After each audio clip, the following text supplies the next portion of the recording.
Hello students, आज हम class third में आप लोगों को हिंदी व्याकरण में पाठ 5 पढ़ाएंगे, जिसके अंतर्गत हमें क्या पढ़ना है? लिंग के बारे में। बच्चों, ये व्याकरण में लिंग किसे कहते हैं, क्या होता है, इसके बारे में आज हमें पढ़ना है। तो बच्चों, आप जैसे अपने आसपास तमाम ऐसे शब्द सुनते हैं जिनसे स्त्री जाति के या पुरुष जाति के होने का हमें ज्ञान प्राप्त होता है, या हम सुन करके ये जान जाते हैं कि ये जो शब्द प्रयोग किए जा रहे हैं ये स्त्री के लिए हैं, स्त्री जाति के लिए हैं या पुरुष जाति के। तो ऐसे ही शब्द जिनसे स्त्री तथा पुरुष जाति का ज्ञान होता है वे संज्ञा शब्द क्या कहलाते हैं? लिंग कहलाते हैं। तो ऐसे शब्द जिनसे स्त्री या पुरुष जाति का ज्ञान हो वो शब्द लिंग कहलाते हैं। और आप ये भी जानते हैं कि व्याकरण में, हिंदी व्याकरण में लिंग जो होते हैं वो मुख्य रूप से 2 ही होते हैं, स्त्रीलिंग और पुल्लिंग। इन्हीं के बारे में आपको पढ़ना है। तो देखिए, ये नीचे ये चित्र दिए गए हैं। इन चित्रों में के आधार पर ये नीचे पैरा लिखा हुआ है और इनमें से हमें छांटना है कौन से ऐसे शब्द हैं जो स्त्री जाति से संबंधित हैं और कौन से ऐसे शब्द हैं जो पुरुष जाति से संबंधित। देखिए, राजा रानी रथ में बैठकर जा रहे हैं, मुर्गा मुर्गी दाना चुग रहे हैं। तो जैसे आप इनको पढ़ करके ये समझ गए राजा क्या है, राजा से पुरुष जाति का ज्ञान होता है और रानी शब्द से स्त्री जाति का ज्ञान होता है। यहां मुर्गा से पुरुष जाति का और ये मुर्गी स्त्री जाति का हमें ज्ञान कराती है।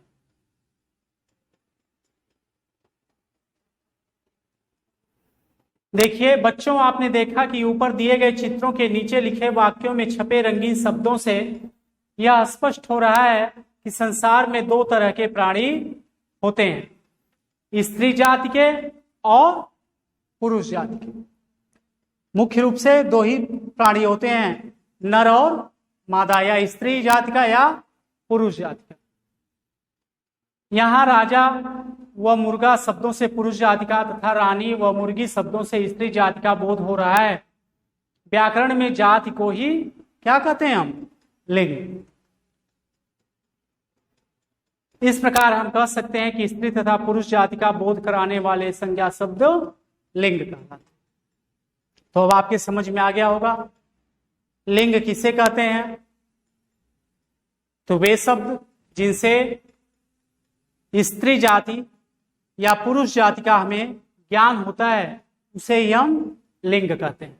अब आइए पढ़ते हैं लिंग के भेद। तो हिंदी भाषा में लिंग के 2 भेद होते हैं, एक होता है पुल्लिंग, दूसरा होता है स्त्रीलिंग।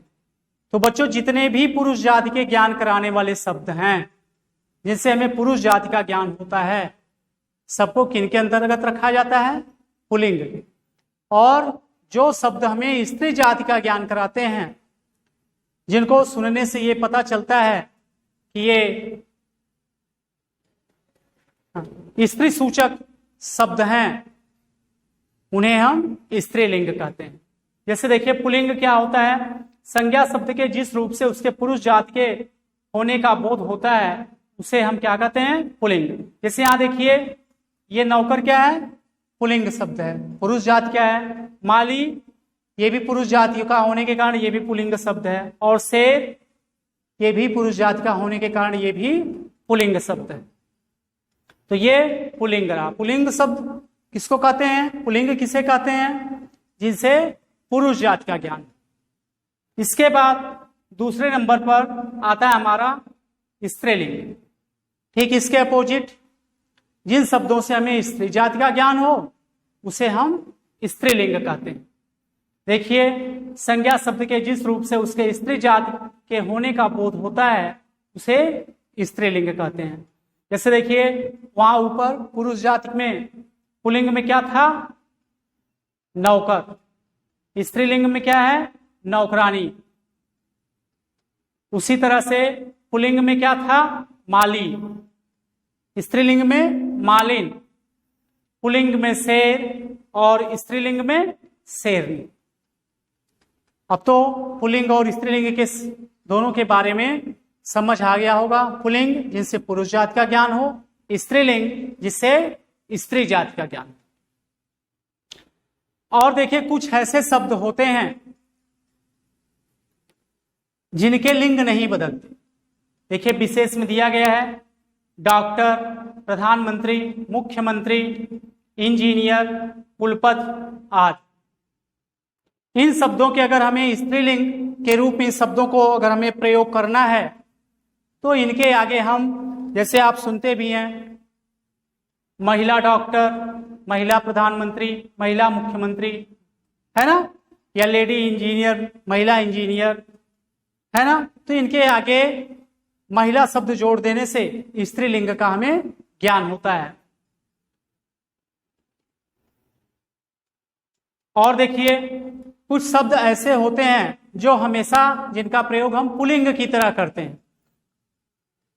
ताला, अंगूर, सोना, पेड़ पौधा, मच्छर, पानी, भारत, नाला, पहाड़, घड़ा, दूध, छाता, लोटा, कुआं आदि शब्द क्या होते हैं, हमेशा पुल्लिंग की तरह प्रयोग होते हैं। और कुछ ऐसे होते हैं जिनका प्रयोग हम हमेशा स्त्रीलिंग की तरह करते हैं।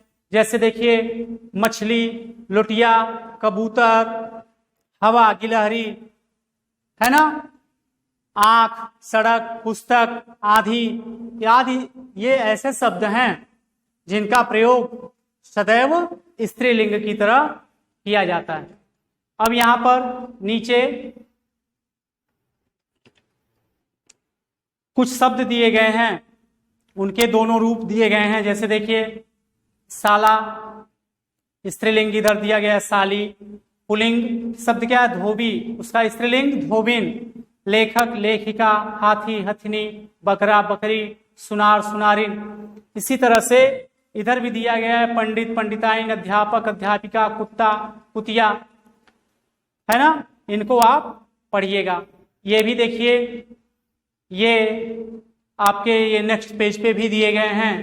जैसे पुल्लिंग शब्द देवर, देवर शब्द क्या है, पुरुष जाति क्या है, पुल्लिंग है, और इसका स्त्रीलिंग क्या होता है, देवरानी। गायक, गायिका, भिखारी, भिखारिन, जाट, जाटनी, जेठ, जेठानी, कवि, कवयित्री, चौधरी, चौधराइन और भील, भीलनी। तो ये रहा पुल्लिंग और स्त्रीलिंग। तो अब आपके समझ में अच्छी तरीके से आ गया होगा लिंग किसे कहते हैं। एक बार फिर रिवाइज हम कर देते हैं। लिंग मतलब वे शब्द जिनसे हमें स्त्री जाति या पुरुष जाति के होने का ज्ञान प्राप्त हो उसे हम लिंग कहते हैं। और लिंग दो तरह के होते हैं, स्त्रीलिंग और पुल्लिंग। स्त्रीलिंग मीन्स जिनसे स्त्री जाति का ज्ञान हो, पुल्लिंग मीन्स जिनसे पुरुष जाति का ज्ञान है ना। तो इसी के साथ ये आपका चैप्टर समाप्त हो गया। इस पाठ को पढ़िएगा और एक्सरसाइज करिएगा। धन्यवाद।